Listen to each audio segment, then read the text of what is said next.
Hey guys, how's it going? So I hope everybody is doing well, living their lives, starting this new month. Of course, you might be having your plans, and I fully wish that you will be able to fulfill them, complete them, achieve your dreams. And I'm also in the process of doing so. As we decided in yesterday's video, we are going to keep on the posting, and in yesterday's video, I showed you the entire matrix as well of how promotion can impact our business and why is it very important. I know this specific video, like today's video, is a bit late. I am recording this at currently 11:10 p.m. Today is 2 August, so yeah, might be the video will be a little delayed in uploading, but yeah, anyways, the point being, today was Sunday, and on Sundays I really have an irregular schedule, and on Sundays I cannot find myself to be extracting that high level of productivity as I can do in a normal single day. So yeah, and tomorrow is going to be Monday, and Mondays are, of course, I guess, one of the most, boring and tired day that you are having the whole week ahead of you, that you have to grind your way through, which is also very interesting in the process. And like, if you start finding pleasure in your process, in the process you are doing, for example, if you are studying, if you are working, if you are finding pleasure in that, your brain is kind of getting the dopamine from it. It is very good. So that is why people say that you have to follow your passion. Like, for example, I have heard of like many people that they have been forced to take science stream just because of their parents told them, but actually they wanted to take arts, they wanted to take commerce, because their mind is actually in the business game, right? They want to actually do business, they want to actually show the arts, they want to go into liberal art, they want to become a lawyer, they want to become a good singer, right? And this is the whole point. If you are enjoying enjoying an activity and you're prolonging it for n number of days, it is going to be all set. But if your whole work is something that you hate, something that you don't like, please do not go for it, because I have seen people, real life, I have seen like people who are like really closely connected to me. I have seen like, because of small moves made early in their lives, and they are like facing till the date. So yeah, this is a really important thing, that you have to follow your interest, you have to follow your passion. And there goes a saying that you must break the loop today, you must break the pattern today, or the loop will continue tomorrow. And I totally agree with that. It is very crucial for us to take that initial first step, and that taking the first step or breaking the loop is extremely hard, right? So the point is that your conscious mind cannot even articulate the fact that you need to actually work hard. And if you reach a point when you are able to articulate the reality, the rationality in your mind, that oh, you need to work in this specific way, you are going on the right path. But if you are not able to articulate even the right path, what you have to go, or even articulate like this is the right thing which I should be doing, it is completely wrong. So it is important you are having a whole nuanced view, you are having a view which is very balanced, like catering over every single aspect. You are not too much into a specific task, and you are actually living with the reality rather than being kind of detached from it, right?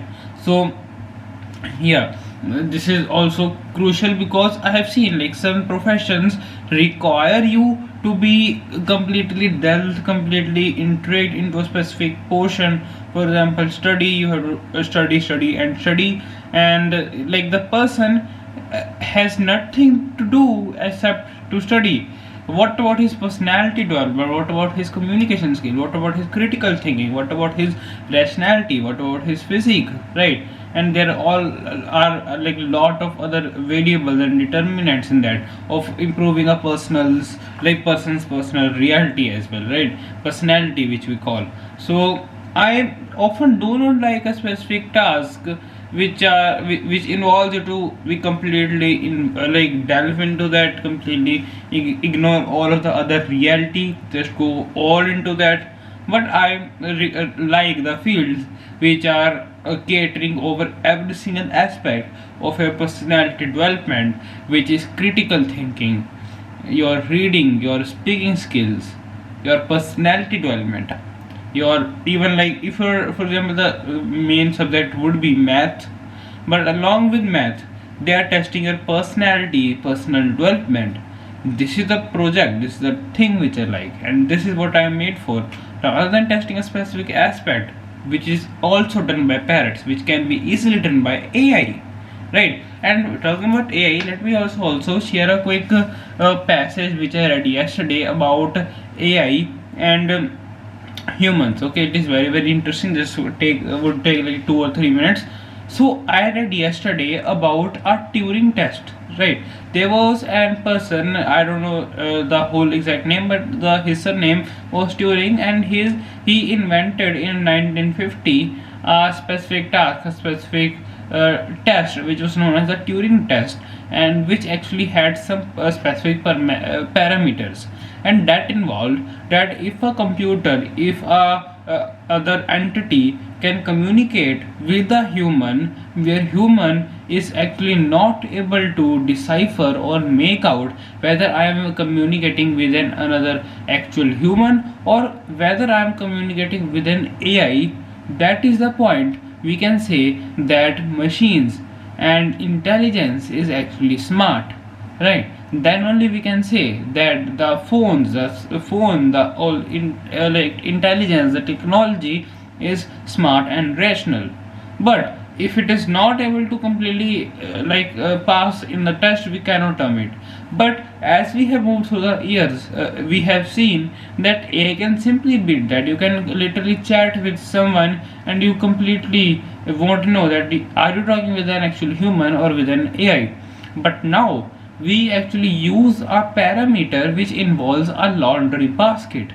Yes, an actual laundry basket with clothes in it.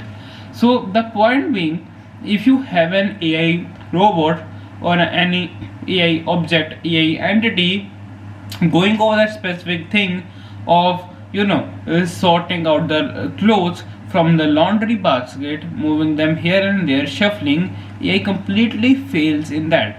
Because if you see, for example, a napkin or maybe a handkerchief, that has a manifold structure. It is kind of not plain, not rigid, but actually it has a 3D shape, and it is kind of really intricate and folded. It's a complex structure, and AI models have always been trained on objects which are completely plain, right? Iron clothes, flat objects, and completely regular things. But AI doesn't even know the reality that like how are these objects being actually made.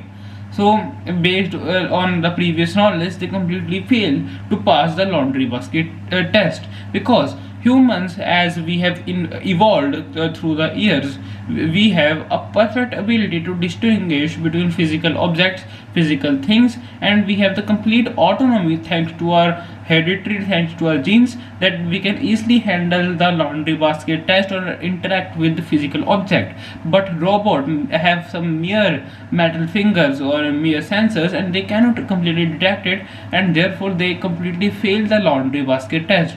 So we are at the second basically level of the test which we actually need to pass, which is the laundry basket test of AI. Then only we can call that AI are truly smart in today's mean. So it not only requires soft communication skills, which AI is completely able to do, but it also requires some physical ability, physical interaction with the real world, which is a real challenge in here. Okay, peace out.